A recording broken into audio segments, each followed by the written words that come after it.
Hey, what's up? Welcome to CDL A, and let's talk about this road to success. Let's talk about people getting their Class A CDLs. Either don't have from zero to Class A or from Class B to Class A. And I see a lot more people are starting to see the path to doing that. Just like I did. I didn't see the path; it just happened for me. But I see a lot more people are doing it now, and that's what I've been preaching. You don't have to spend $10,000 to get your CDL. You can use a company just like a trade school, and that's why I say the beverage industry is a good industry to enter that to get your Class A CDL. How I started was I started with a Class B CDL. I got a local bus driving delivery job. They hired me. I had no experience at all. They trained me, and I got my Class B CDL. I was a bus driver.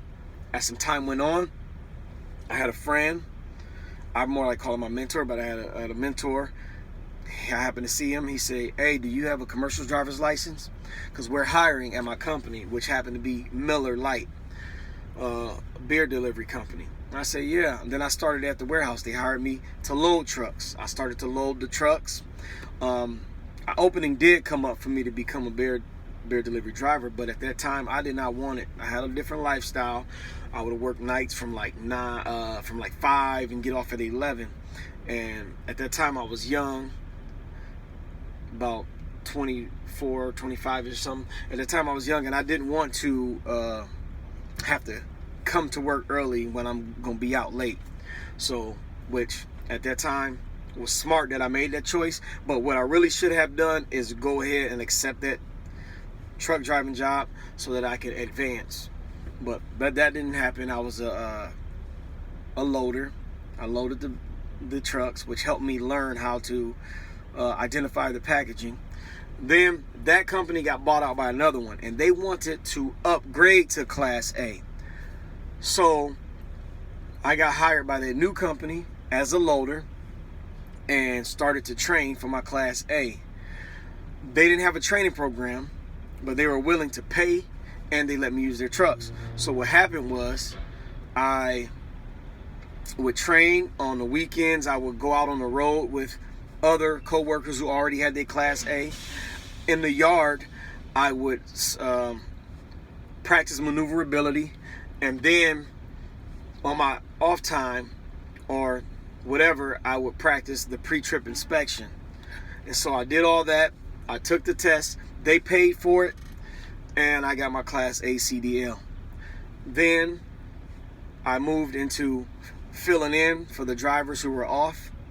So I would fill in for them because there wasn't a room for me to get a route yet. When people was sick, when people was off, people took vacations. Now filling, and finally a route opened up, and then I became a driver of my own route. I did that, and then I filled out for another job, which is what I'm working right now for Ryder. 100% no touch. I don't unload. I don't do any of that. I just back up into the dock, and they offload me, which I'm right here chilling right now. So that took some long time. I worked for that company for 14 years. But what I suggest you do is don't take 14 years. I suggest you get in there, fast track this process, get on that truck.